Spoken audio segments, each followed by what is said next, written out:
Princess stepped out of her royal ship onto the metal floor of Nexus Station. Her skin looked like living crystal, shifting from blue to purple as the station lights hit her. She was tall and beautiful, with long silver hair that seemed to float around her head without any wind. When she moved, her feet did not touch the ground. She simply floated forward like she was swimming through air. Behind her walked a human man in simple black clothes. He was not very tall, maybe average height for his species. His name was. He had short dark hair and quiet brown eyes that seemed to look at everything around him. He wore no fancy armor like the other guards she had seen, just plain clothes and a few small devices on his belt. Looked back at him and felt disappointed. This was her new bodyguard. This plain, boring human. She could not understand why her father, the great emperor of the ethereal court, had chosen this creature to protect her. "Your Highness," said Captain, her main guard. He was 7 feet tall with blue-green skin and 4 arms. Each arm was as thick as a tree trunk. "Are you sure about this human? He looks weak." Nodded slowly. "I know, Captain. Father insists we need human protection for this summit. He says there might be assassination attempts." She waved one hand, and a small table near them lifted into the air. "As if my own powers are not enough." Said nothing. He just watched the crowds of aliens walking through the station. His eyes moved constantly, looking at faces, checking exits, studying the ceiling and walls. Sometimes he touched a small device in his ear. "Look at him," whispered to her captain. "He jumps at shadows. Humans are such nervous creatures." The princess and her group moved through the station toward their rooms. Nexus Station was huge, like a city floating in space. Thousands of different aliens lived and worked here. They were tall, thin with too many eyes, short, round, covered in thick fur, flying astral beings that looked like living clouds of gas. As they walked, other aliens stopped to stare at Princess. She was famous throughout the galaxy. Her people, the Ethereals, were known for their beauty and power. They could move objects with their minds, create force fields around themselves, and even fly without machines. "Princess," called out a reporter, a small lizard-like alien with a camera. "What do you think about the new trade agreements?" The princess smiled and stopped. She raised one hand, and the reporter's camera floated gently out of his hands and moved closer to her face. "I believe this summit will bring peace and prosperity to all our worlds," she said in her musical voice. The camera floated back to the surprised reporter. Moved closer to her side. "Your Highness, we should keep moving. Open areas are not safe." Turned to look at him with cold eyes. "I am perfectly safe, human. My shields can stop any weapon.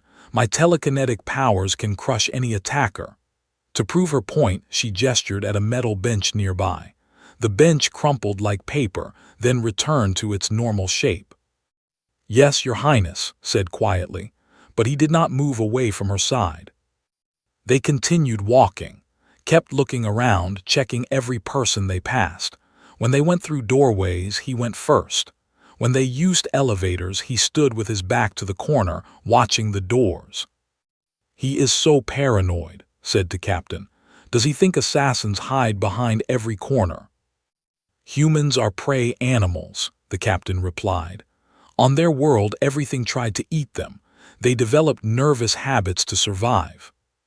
Heard them talking but said nothing. He had heard worse things said about humans. Most aliens thought his people were weak, scared, and simple. They did not understand that humans had survived on Earth for millions of years. Earth was not a kind planet. Everything there could kill you, the weather, the animals, the plants, even the ground itself. They reached the diplomatic quarters where the princess would stay during the summit. The rooms were beautiful, with crystal walls and floating furniture. Large windows showed the stars and other ships outside the station. "Your quarters are secure, Your Highness," said the station's security chief, a tall alien with green skin. "We have checked everything twice." Looked around the room. He checked the windows, the air vents, the walls. He used a small scanner to test for hidden cameras or weapons. The other guards watched him with amusement.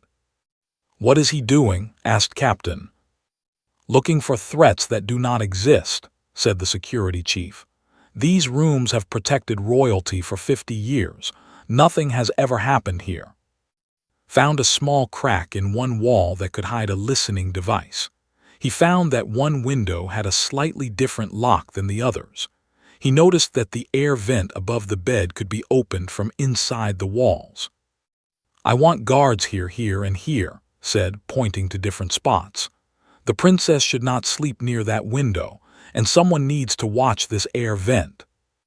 The other guards looked at each other and shook their heads. Princess was getting angry. "Enough," she said, her voice sharp. "You will not tell me where to sleep in my own rooms. Captain, please explain to this human that I do not need his primitive fears protecting me."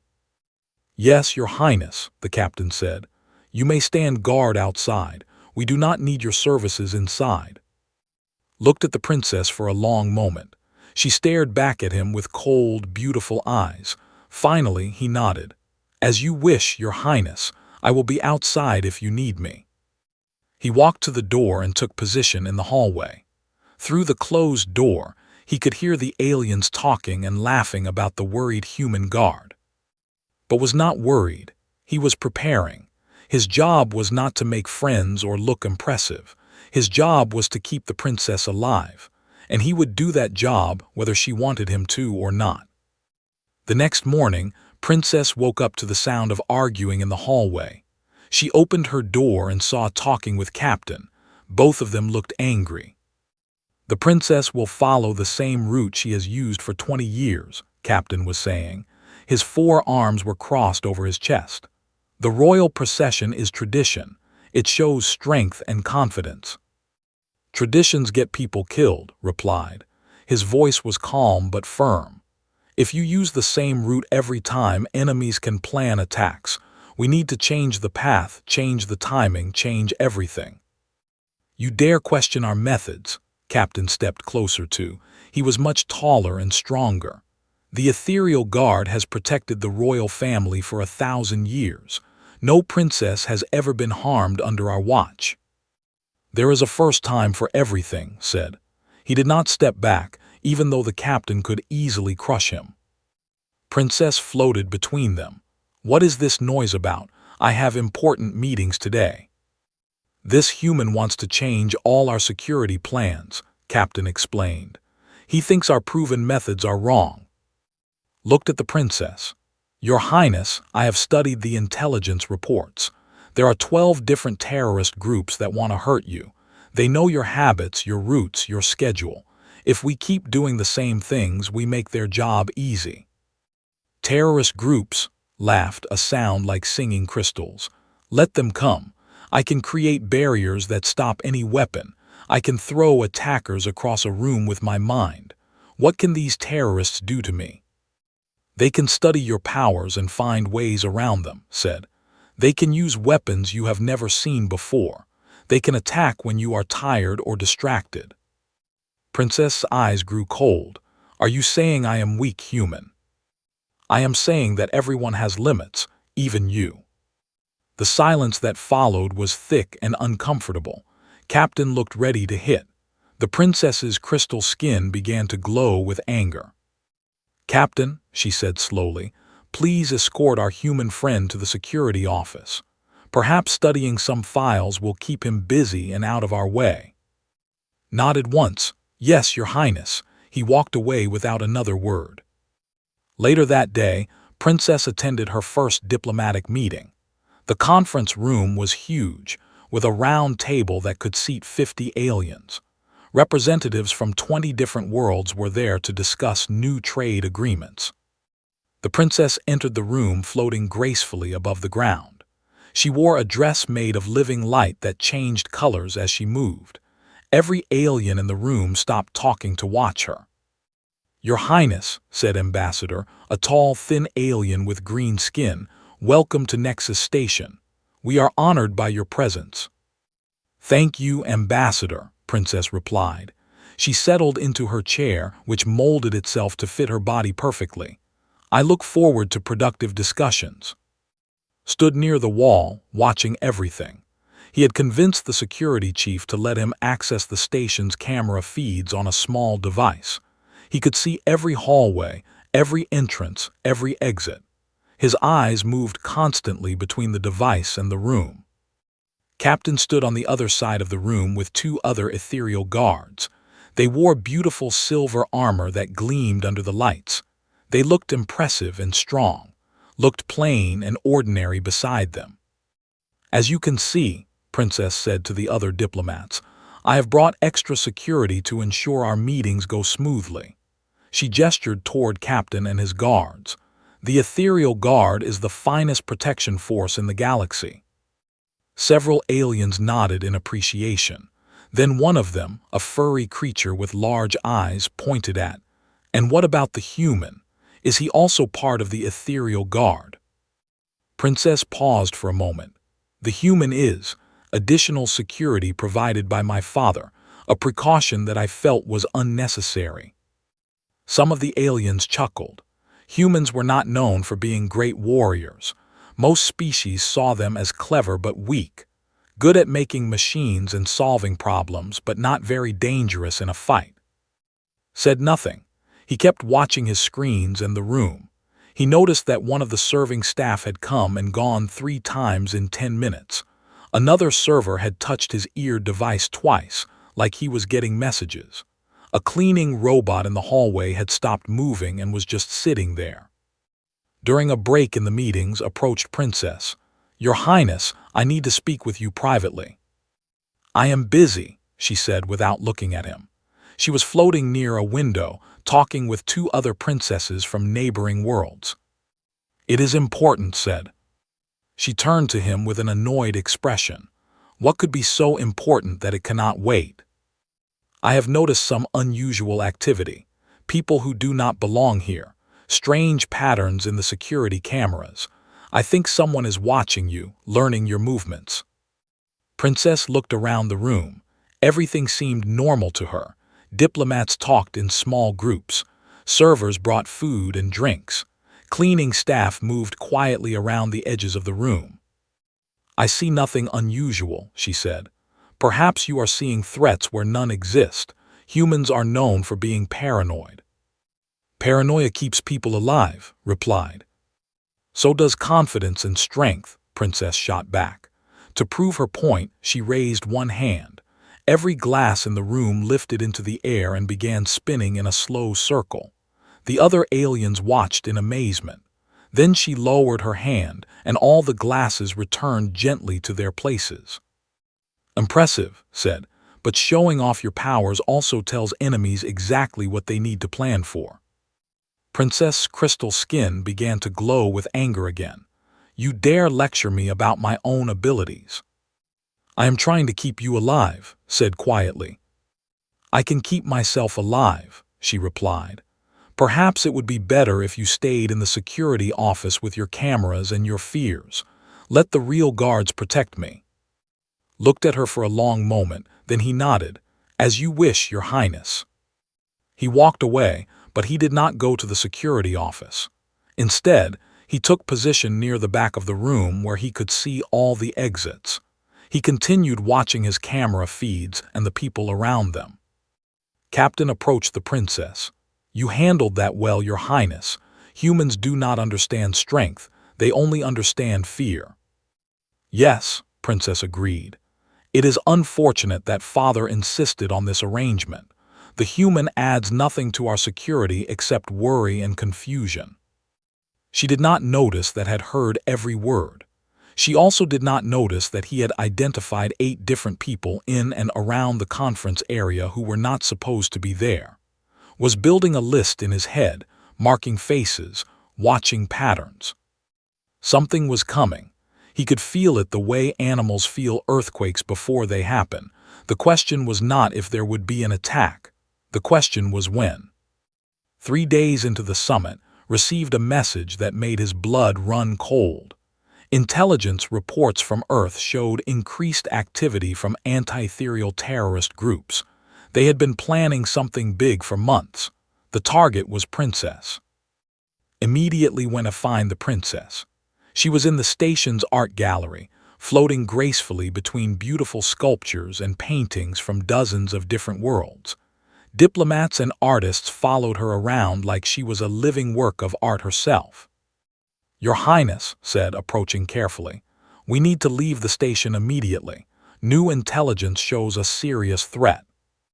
Princess was studying a crystal sculpture that changed colors when people looked at it. She did not turn around. "What kind of threat?" "Multiple terrorist groups are planning an attack. Today, here. We need to get you to your ship and away from this place." Now she turned to look at him. Her crystal skin was a deep blue color, which meant she was annoyed. "Absolutely not. Today is the most important day of the summit. The trade agreements will be signed tonight. If I leave now, the negotiations will fall apart." "If you stay, you might die," said simply. Captain, who had been standing nearby, walked over to them. "What is the human worried about now?" Princess explained concerns. The captain listened and then shook his head. "Your Highness, this is exactly what I was talking about. Humans see danger everywhere. They cannot help it. It is how their minds work." "The intelligence is real," insisted. "Earth security services have been tracking these groups for weeks." "Earth security services," Captain said with a laugh. "The same humans who jump at their own shadows. Forgive me if I do not trust their judgment." Princess nodded in agreement. "I appreciate your concern, but I will not run away from imaginary threats. If these terrorists exist, my powers and the ethereal guard can handle them easily." Tried one more time. "Your Highness, please reconsider. Something feels wrong about this place. Too many things do not add up." "What things?" she asked. "Had been keeping track for days. There is a maintenance worker who has been on this level 12 times today, but no maintenance was scheduled. 3 of the food servers are new employees, hired just last week. The security cameras in sections 4 and 7 have been having technical problems that prevent them from recording. 2 ships docked yesterday that are not on any passenger list." Princess listened to his list with growing impatience. "You have been spying on innocent people doing their jobs. This is exactly the kind of paranoid behavior I was warned about." "It is exactly the kind of behavior that keeps people alive," replied. "Enough," Princess said firmly. "I will not discuss this anymore. Tonight's reception is crucial for our people's future. I will attend and I will sign the trade agreements. That is final." Looked at her beautiful, stubborn face and knew he had lost the argument. "Yes, Your Highness, but please let me make some changes to your security tonight. Different routes, extra guards, alternative exits." "No changes," Captain said before the princess could answer. "The royal procession follows tradition. We will use the main entrance, greet the assembled diplomats, and proceed to the signing ceremony exactly as planned." "Traditional routes are death traps," said. "Traditional routes show strength and confidence," Captain replied. "Something humans would not understand." Princess made her decision. "We follow tradition. The ethereal guard will handle security tonight. You may observe from a distance but do not interfere with our procedures." Felt like he was watching a disaster happen in slow motion, but there was nothing he could do to stop it. "Yes, Your Highness." That evening, spent hours studying the layout of the grand reception hall. It was a huge space with a curved ceiling that rose 50 feet high. Crystal chandeliers hung from golden chains. Tables covered with fine food and drinks lined the walls. A small stage at one end of the room held the ceremonial signing table. The hall had 6 entrances, but Princess would use only the main one for her traditional procession. There were windows along 2 walls that looked out into space. The lighting was dim and romantic, with many shadows where someone could hide. Identified at least 20 good spots where an assassin could wait. He marked every exit and calculated how long it would take to reach each one. He tested the doors to make sure they were not locked. He even checked the maintenance shafts and air vents. As guests began arriving, watched them carefully. Most were diplomats he recognized from the past few days, but scattered among them were faces he had been tracking. The maintenance worker who had been everywhere, two of the new food servers, a security guard who had asked too many questions about the princess's schedule. Tried to contact station security, but they brushed off his concerns.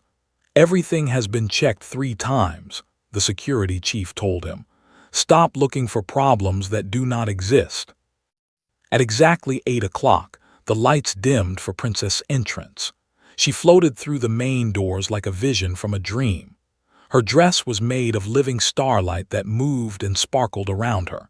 Every being in the room stopped talking to stare at her. Captain and 4 ethereal guards surrounded her, their silver armor gleaming. They moved in perfect formation, just as they had been trained. Everything was exactly as it should be according to royal tradition. Stood in the shadows near the back wall, watching everything. His small scanner showed that something was interfering with the station's communications. The life support systems were running slower than normal. Several of the emergency exits had been quietly locked from the outside. Someone had taken control of the station's systems. The trap was ready. All they needed was for the princess to reach the center of the room. Touched his ear device to try calling for backup, but only static answered. He was alone. Princess reached the signing table and turned to address the crowd. "My friends," she said in her beautiful voice, "tonight we make history." As she spoke, 12 figures throughout the room began moving into position. They looked like guests, servers, and security guards, but could see the truth. They were all armed. They were all focused on the princess, and they were all ready to kill. Counted them as they moved, 1 near the main door, 2 by the windows, 3 hidden among the food tables, 4 dressed as security guards, 2 maintenance workers who had appeared from the air vents. 12 assassins, all in position, all waiting for the signal to attack. Looked at Princess, standing proudly at the center of the room, completely unaware that death was closing in around her. Captain and his guards were watching the crowd for applause and approval, not for threats. Made his choice.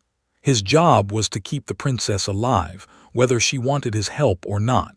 He pulled out his sidearm and checked that it was ready to fire. In 30 seconds, all hell was going to break loose. The attack began with a toast.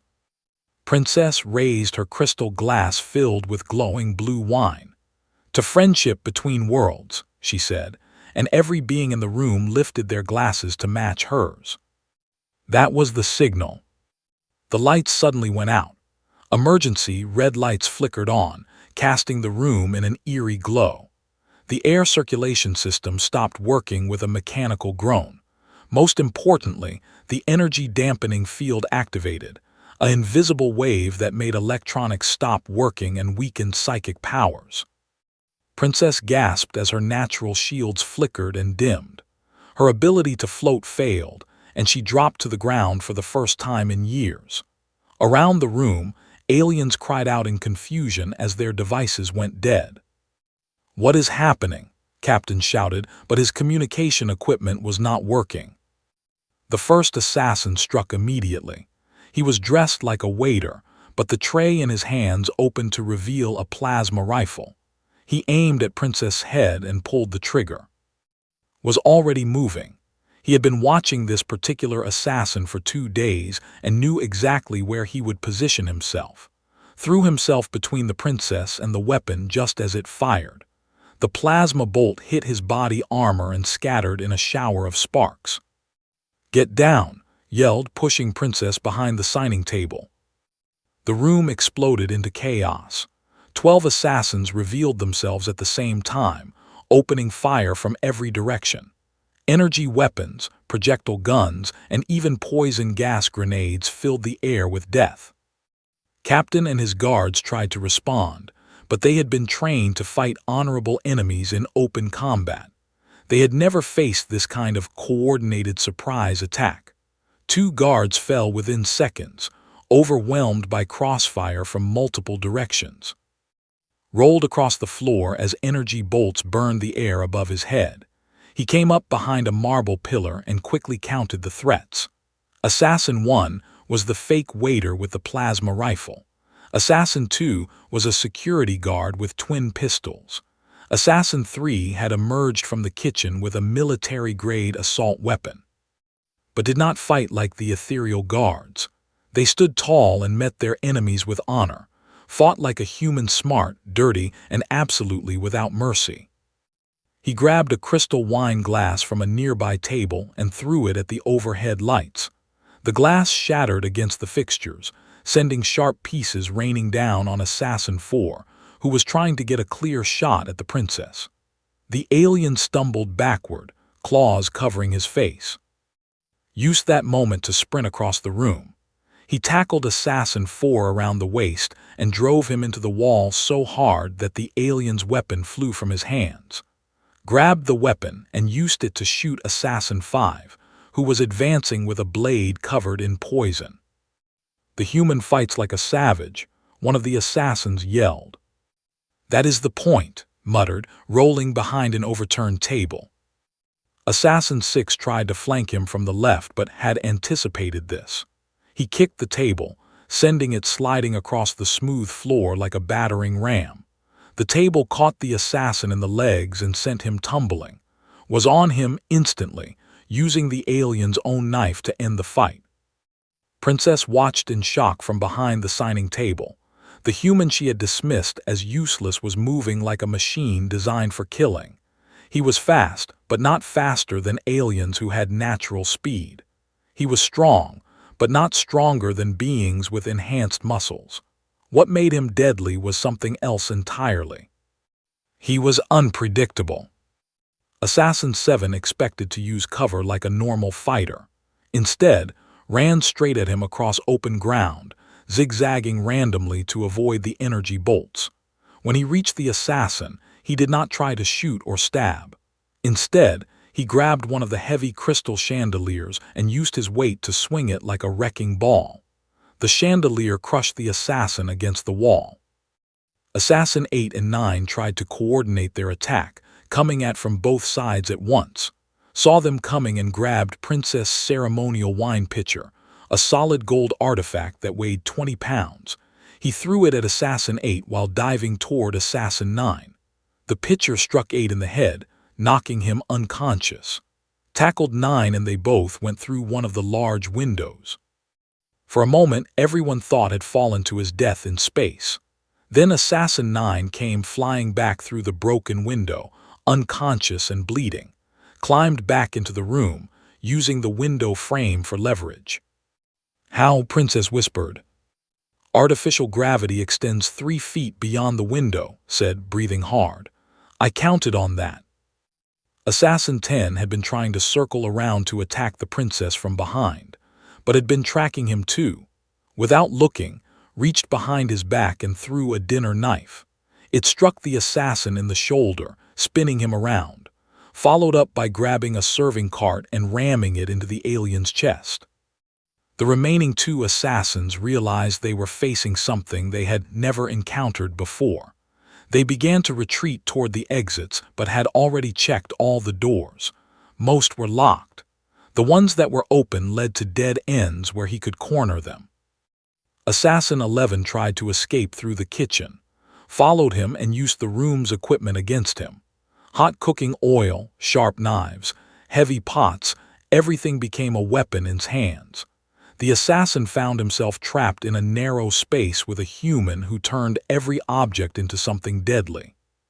The last assassin was He grabbed one of the surviving diplomats and held a knife to the alien's throat. "Stay back, human, or the ambassador dies." Stopped and raised his hands. "You are right, I cannot risk an innocent life." The assassin smiled and began backing toward an exit. "Smart choice. Maybe humans are not as stupid as we thought." "No," said quietly, "we are much worse than you thought." While talking, had been slowly stepping to his left. The assassin thought he was being careful, but he had forgotten about the chandelier that had pulled down earlier. Its chain was still hanging from the ceiling, swaying slightly. suddenly dove to the right. The assassin, confused, turned to follow him. As he turned, the heavy chain whipped around and struck him in the head, knocking him unconscious. The knife fell harmlessly from his hand. Silence fell over the ruined reception hall. Bodies lay everywhere. Broken glass and overturned furniture covered the floor. Smoke from damaged equipment filled the air. In the middle of it all stood, breathing hard and covered in blood that was not his own. Princess stared at him with wide eyes. Around the room, the surviving diplomats whispered in amazement and fear. They had just watched one human destroy 12 trained assassins using nothing but improvised weapons and tactical thinking. Captain, wounded but alive, crawled over to, "How?" was all he could say. Looked around the room to make sure no threats remained. Then he calmly began checking the bodies to ensure they were all dead or unconscious. "Humans do not fight to look good," he said without emotion. "We fight to win, and we always win because losing means dying." Princess finally understood why her father had chosen a human to protect her. It was not because humans were strong or fast or powerful. It was because they were the only species in the galaxy that had learned to turn everything around them into a weapon, including their own supposed weaknesses. The medical teams arrived 20 minutes later, but by then had already secured the entire reception hall.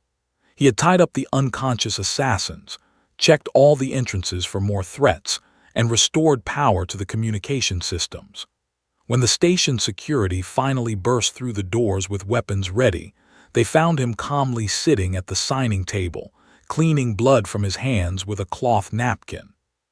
"Status report," demanded the security chief, a tall alien with purple skin and 4 eyes. 12 hostiles neutralized, replied without looking up. "No friendly casualties except minor injuries. The princess is safe." The security chief looked around the destroyed room in amazement. Bodies lay everywhere. Furniture was smashed. Weapons were scattered across the floor. In the center of it all, Princess sat in her chair, staring at with an expression no one had ever seen on her face before. Fear, not fear of danger, but fear of what she had just witnessed. The quiet human she had dismissed as useless had just killed 12 professional assassins with his bare hands, and whatever he could find around the room. "How many humans were involved in this fight?" asked the security chief. "Just one," said Captain. "He was leaning against a wall holding a bandage to a cut on his arm. Just him." The security chief's 4 eyes all turned to stare at. "One human did all this." "One human saved all our lives," Princess said quietly. Over the next hour, investigators swarmed the reception hall. They identified the 12 assassins as members of 4 different terrorist groups who had been planning this attack for months. The groups had spent enormous amounts of money to get their people onto the station and into position. "They knew everything about ethereal combat techniques," explained the lead investigator. "They had weapons designed specifically to penetrate energy shields and disrupt psychic powers. They studied your guards' fighting styles and planned counters for every move." "But they did not plan for him," Princess said, looking at. "No, Your Highness. They expected to face traditional alien security forces. They had no idea how to fight a human." Later that evening, Princess asked to meet her privately in her quarters. When he arrived, she was standing by the window, looking out at the stars. Her crystal skin was a deep purple color, which meant she was thinking very hard about something. She said without turning around, "I owe you an apology." "No apology necessary, Your Highness." "Yes, it is necessary." She turned to face him. "I treated you like you were beneath me. I thought humans were weak and primitive. I was wrong." Nodded once but said nothing. "I need to understand," Princess continued. "Who are you really? My father told me you were just a bodyguard, but no ordinary guard could do what you did tonight." Was quiet for a moment, deciding how much to tell her. "I served in Earth's military for 15 years, special forces. I fought in the border wars against the Empire." Princess had heard of those wars. They were brutal conflicts where humans had fought against aliens with superior technology and natural advantages. Most species considered them impossible for humans to win. But humans won those wars, she said. Yes, we did. How? Walked over to stand beside her at the window. They were stronger than us, faster, better armed. They had energy shields we could not penetrate and weapons that could kill us from miles away. Then how did you defeat them? We did not fight them the way they expected to be fought, said simply. They expected honorable combat between military forces. Instead, we used guerrilla tactics, sabotage, psychological warfare. We turned their own advantages against them. When they tried to hunt us in the forests, we used the trees as weapons. When they attacked our cities, we turned the buildings into traps. Princess was beginning to understand. You made everything into a weapon. Humans have been doing that for millions of years, replied. Our planet tried to kill us every day.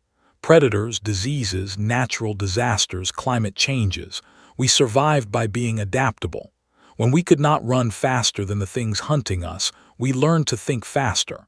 When we could not grow claws and fangs, we made tools and weapons from rocks and sticks. Is that why my father chose you? Nodded. Most alien species developed on worlds that were kind to them. They grew powerful in specific ways, psychic abilities, natural armor, energy manipulation. But they fight the way their worlds taught them to fight. Humans learned to fight on a world where everything wanted to eat us. Including other humans, Princess said softly. Especially other humans, confirmed. We fought each other for millions of years. Every trick, every strategy, every dirty tactic that could possibly work, humans have tried it. We learned to expect the unexpected because humans are the most unpredictable species in existence. Princess thought about this for a long moment. The assassins tonight studied ethereal fighting techniques for months. They knew exactly what to expect from Captain and his guards. But they did not know what to expect from me, said. Because I do not fight like an ethereal, I fight like a human. You fight like a predator. No, Your Highness, I fight like prey that learned how to hunt. The next morning, Princess called a meeting with all the remaining diplomats. The reception hall had been cleaned, but everyone could still remember what had happened there. When she entered the room, floating gracefully as always, every being present looked at her with new respect. But they also looked at, who walked quietly behind her, with something approaching fear. My friends, Princess announced, I want to formally thank my human bodyguard for saving not just my life, but the lives of everyone in this room. Polite applause filled the room, but she could see the questions in their eyes. I know many of you have wondered why my father insisted on human protection, she continued. I wondered the same thing. Now I understand. She gestured toward, who stood perfectly still beside her chair. Other species fight with strength or speed or natural weapons or advanced technology. Humans fight with intelligence and adaptability. They turn every object, every environment, every situation into an advantage. They do not just think outside the box, they destroy the box and build something completely new from the pieces. Ambassador raised a thin hand. Your Highness, are you suggesting that humans are superior warriors? I am suggesting that humans are survivors, Princess replied. And sometimes, survival requires a kind of thinking that other species cannot match. Over the following weeks, word of what had happened on Nexus Station spread throughout the galaxy. The story grew with each telling, one human defeating 12 assassins, using nothing but improvised weapons and tactical brilliance. Princess received dozens of requests from other royal families, all asking for human bodyguards. Military academies wanted to study human combat techniques. Even the Galactic Council began discussing the possibility of recruiting humans for special security operations. It seems your people have found their place in galactic society, Princess said to as they prepared to leave Nexus Station. "What place is that, Your Highness?" "The monsters we call when we need other monsters killed." Considered this for a moment. "I can think of worse jobs." As their ship prepared for departure, Princess made one final request.